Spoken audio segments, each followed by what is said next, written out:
Hello, my Socratica friends. We're here to help you be a great student. Hey, are you doing okay? You look a little stressed. Not all stress is bad. When it's something really important, a little stress can help us rise to the challenge. It can actually make us better students, more focused on our tasks. You should take it seriously when you have a big test or an important presentation. But you can't be stressed every single day. It can get to be overwhelming, and instead of stimulating our minds, we shut down, get sick, and perform poorly in our studies. Our work suffers, and we suffer. Today, let's talk about how to manage your stress so it can play a small, beneficial role in your life. The solution is not to have zero stress in your life. If you didn't care about anything, you wouldn't accomplish anything. But a lot of the time, all those worries are a needless complication in your life and can be avoided. Here are some of the most common sources of stress for students, some of which can be eliminated or at least minimized.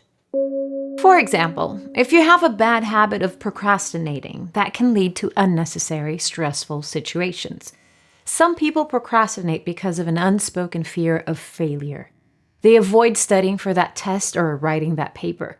After all, if they put it off, they can blame their poor performance on factors out of their control by saying they just ran out of time. But the truth is, they never really gave themselves the chance to do well. In fact, they set themselves up for failure. Sound familiar? Sometimes it looks like you're procrastinating because you just lack awareness of time constraints. You've never really tried to budget your time. For example, we know that cramming doesn't work. You really can't study effectively when you try to cram in all your studying in the last 4 hours before the test. But it might surprise you that around 4 hours is all you really need, as long as you break it into 30-minute chunks. Now, that means you have to start studying about a week before your test. Work backwards from your due date, and be honest with yourself about how much time you can devote to this task. Time management is such a big topic. We'll tackle it in its own video. But this tip should be enough to get you started. By the way, if you are looking forward to more videos from Socratica, consider supporting us on Patreon.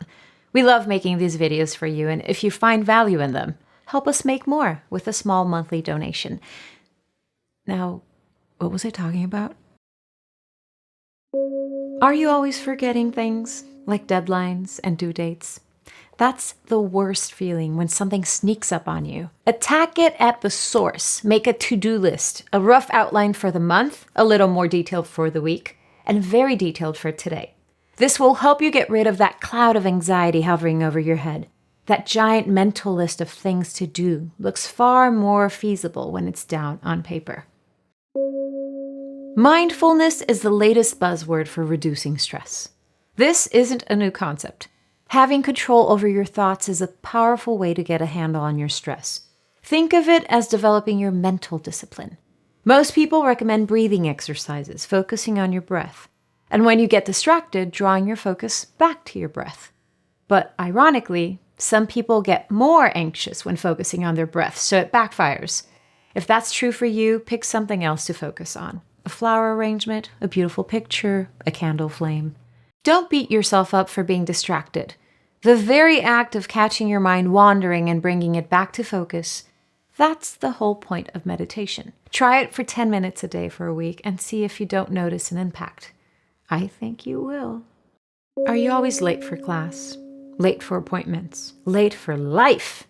Don't you hate that panicky feeling and the shame of letting people down? Don't be that person. Show respect for other people's time and get yourself there on time. This is another avoidable source of stress. You're going to tackle this just like your problem with procrastination. Start with the time you have to be someplace and work backwards. Your study session is at 2 p.m. It takes you 15 minutes to get there, so you think, you can leave at 1:45. Nope. You're fooling yourself. It's going to take you at least 5 minutes to park and walk in. And another 5 minutes at your house to find your keys and pet your dog on your way out. So you'd better leave at 1:30. Trust me. Round up all your time estimates. Traffic, red lights, accidents, they're always going to be there. Keep working backwards. You know you have to eat before you go. You think it takes you 10 minutes to eat, 15 minutes to cook, so start lunch at 1, right? Wrong. It takes you 20 minutes to eat, 20 minutes to cook, 10 minutes to clean up. Start lunch at 12:30. Again, I'm rounding up. You don't want to be wolfing down your food. That's not healthy. Give yourself this time. Let's try another one. You know you need to go to class at 10 a.m. in the morning. When should you wake up and when should you leave so you're not late? Using our counting backwards and rounding up technique, I'm going to say wake up at 8 a.m. Let's check. 9:30, leave for class. 9 to 9:30, do 30 minutes of homework or something to prepare for class. 8:30 to 9, shower and get changed. 8 to 8:30, eat breakfast.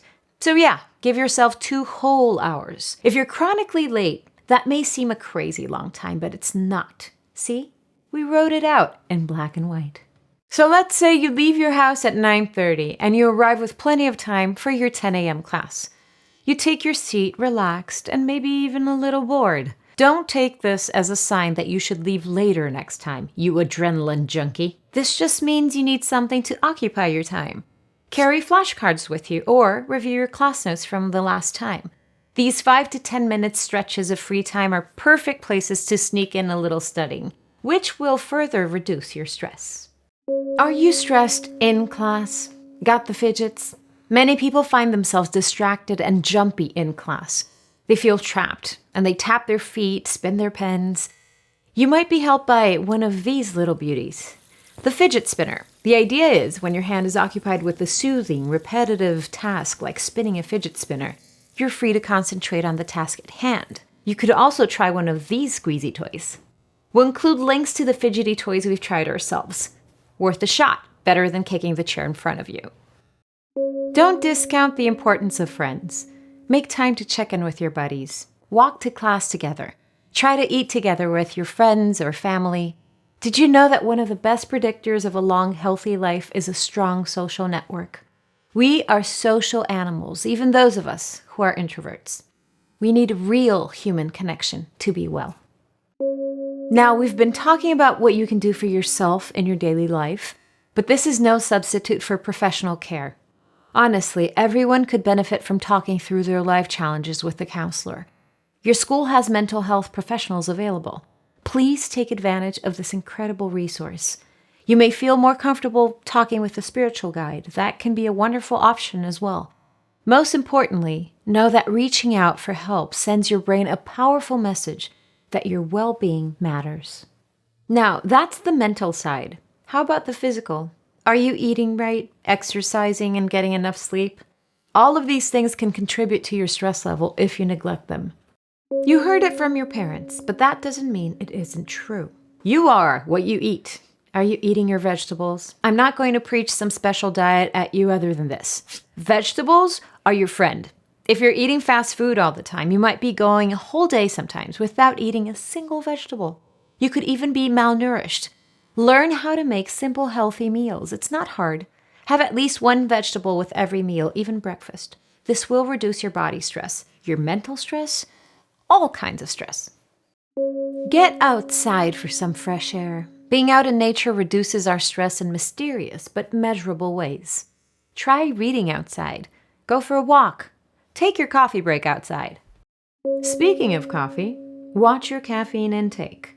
Many people find it helpful to jumpstart their day, and it may even be beneficial for your health. But it's easy to overdo it. If you've got the jitters, try cutting back. Everything in moderation. Your bed is for sleep. Don't study in bed. Don't read your phone in bed. Don't watch TV in bed. All of these interfere with your getting to sleep. Most people need about 7 to 9 hours of sleep. Are you getting enough? If you know you're a morning person, don't force yourself to stay up late with caffeine. Start your day early instead. Similarly, if you're a night owl, use those night hours to your benefit. Get your reading done in the peace and quiet at nighttime. Then, let yourself sleep in. Arrange your schedule as much as possible to match the hours when you are at your best. Even if you suffer from insomnia, staying on a steady schedule will help. Don't let anything interfere with your getting enough sleep. Exercise also seems to help people sleep better. Yep, here's another big source of stress that you can do something about. Your body needs exercise, and if you don't do any, you'll feel tired, sore, and unhappy. This doesn't mean you have to be a super athlete. Just get your body moving. Make sure to find something that you enjoy so you don't have to force yourself. If you like to be with people when you exercise, you could find a team sport to play. Or join that spontaneous kickball game. Do you like taking walks? Take a friend with you. Or if you prefer to use this time for quiet reflection, consider the peace and solitude of swimming laps. Your body will thank you and your stress will evaporate, along with a little sweat. We hope you find some of these suggestions helpful. Let us know what you do to reduce stress in your life. Taking care of yourself, minimizing stress, it's all part of being a great student. Subscribe to Socratica for more smart videos.